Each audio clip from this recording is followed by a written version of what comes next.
Hey everyone, welcome to today's Explainer. So, today we're diving into a struggle that is just so deeply universal. Literally anyone who's ever tried to learn something new has faced this. You know the drill, right? You sit down at your desk, open your book with the absolute best of intentions, and almost immediately, your brain just completely rebels. Within minutes, that unbreakable focus you swore you'd have, yeah, it's just gone. It feels like this endless, exhausting battle. Well, we're going to explore the source material today to figure out exactly why that happens, and more importantly, why 5 specific habits build unbreakable focus. Here's a scenario that hits a little too close to home.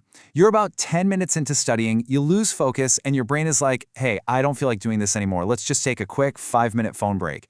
And we all know exactly what happens next. Those innocent 5 minutes somehow magically warp into 2 hours, mostly because you fell down a massive Wikipedia rabbit hole about, the history of cheese. You literally don't even realize where the time went. And then comes the nighttime regret, that awful sinking feeling as you lay in bed realizing you wasted the entire day and didn't actually study a single thing. It's a brutal cycle for sure.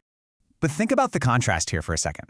Back when you were in school and a teacher was talking, you could somehow easily sit through a 40-minute class period.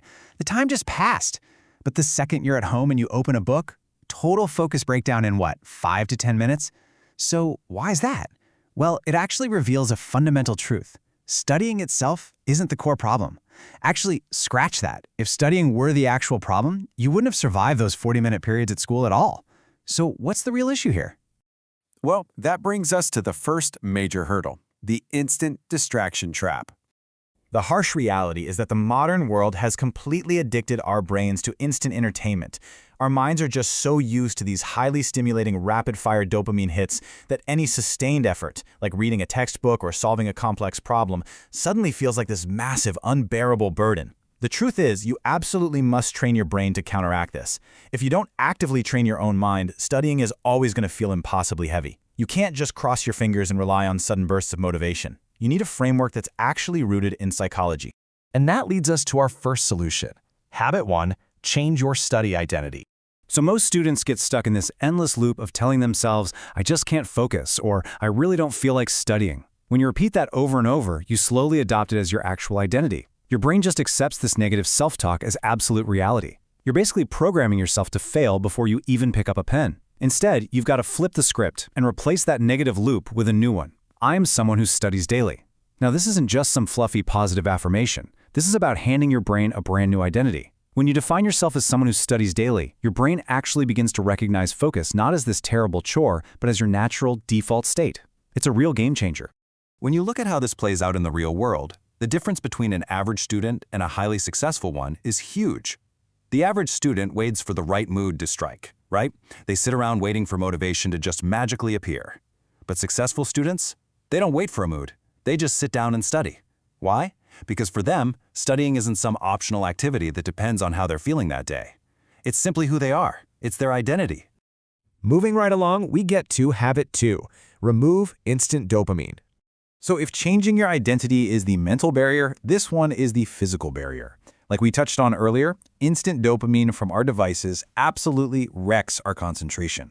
I mean, you can't really expect to maintain deep focus on a complex subject when a device offering instant, effortless pleasure is sitting right there next to you. To tackle this, the source material outlines a pretty powerful morning experiment.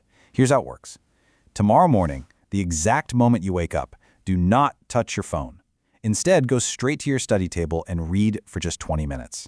Look, it's going to feel really difficult at first, but every single time you fight that urge to check your phone, you're actively training your brain. And definitely notice that last point. Keep the phone completely out of sight. This is absolutely crucial because just seeing your phone in your peripheral vision is actually enough to break your concentration. No way around it. This whole concept requires a total redefinition of a word we hear all the time: discipline. People tend to think discipline means constantly fighting off distractions with sheer, brute willpower. But true discipline? It's actually all about environment design. It means keeping distractions completely out of your environment so you don't even have to fight them in the first place. Honestly, controlling your surroundings is infinitely easier and way more effective than trying to just muscle your way into focusing. All right, let's look at habit 3, focus on progress. We really need to shift away from external validation here, and honestly, target a pretty toxic culture in the academic world. I'm talking about the obsession with logging massive, completely unrealistic study hours just for the sake of it. You hear these numbers thrown around all the time, right? 8 hours, 10 hours, 12 hours. People absolutely love to brag about how long they sat at their desks. But here's the thing. Sitting for incredibly long periods absolutely does not equal actual learning. It doesn't mean you had true focus. The important metric isn't how long you sat there, it's what you actually absorbed into your brain. The most crucial shift you can make is to stop tracking time and start asking yourself this exact question every single day. What did I learn today? After every study session, just write down one single line summarizing your progress. That is it. Literally just one line. When you actually make your progress visible to yourself, you start building deep intrinsic interest. Seeing that you're actually moving forward, that is what genuinely builds and sustains your focus over the long haul. Which brings us to habit 4. Value the process. A massive roadblock to unbreakable focus is anxiety. And where does all this anxiety come from? Well, it comes from obsessing over uncontrollable future results, like how many marks you're going to get or whether you'll pass or fail. The reality is, the future is entirely out of your control. And worrying about it, it completely ruins your focus right now, in the present moment. The only thing you actually control is your studying today. When you shift your energy away from obsessing over those future outcomes and instead learn to genuinely enjoy the daily process, understanding new concepts, solving problems, getting just slightly better every single day, studying stops feeling like a chore. Highly successful learners don't obsess over the final exam.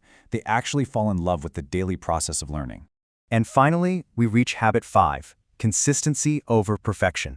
This habit is all about reframing what success actually looks like. We need to completely dismantle this totally unrealistic expectation that you need to pull off sudden, superhuman, perfect study sessions to be considered a good student. So many people will suddenly decide, okay, I'm going to study for 8 to 10 hours today. They treat it like a sprint, but after 2 days, the routine just completely shatters. They give up and tell themselves, oh, well, I'll just restart on Monday. Compare that to studying for just 30 minutes every single day. A small, unbreakable daily habit builds vastly superior long-term focus compared to some massive, unsustainable crash diet of studying. Remember, studying is a marathon, it's not a sprint. And to help maintain that marathon pace, our source provides a wonderfully practical and, honestly, forgiving rule. Missing one day is okay. Life happens, right? But missing 2 consecutive days, that is the real problem. If you miss one day, please don't beat yourself up. Just make sure you get back on track the very next day, even if it's literally just for 30 minutes. Consistency, not perfection, is the absolute foundational secret to focus. So, let's tie the whole shebang together with our final conclusion. Action beats motivation. If you genuinely want your mind to engage with your studies, you have to realize that waiting around for motivation is a complete trap. Motivation is fleeting, it comes and goes.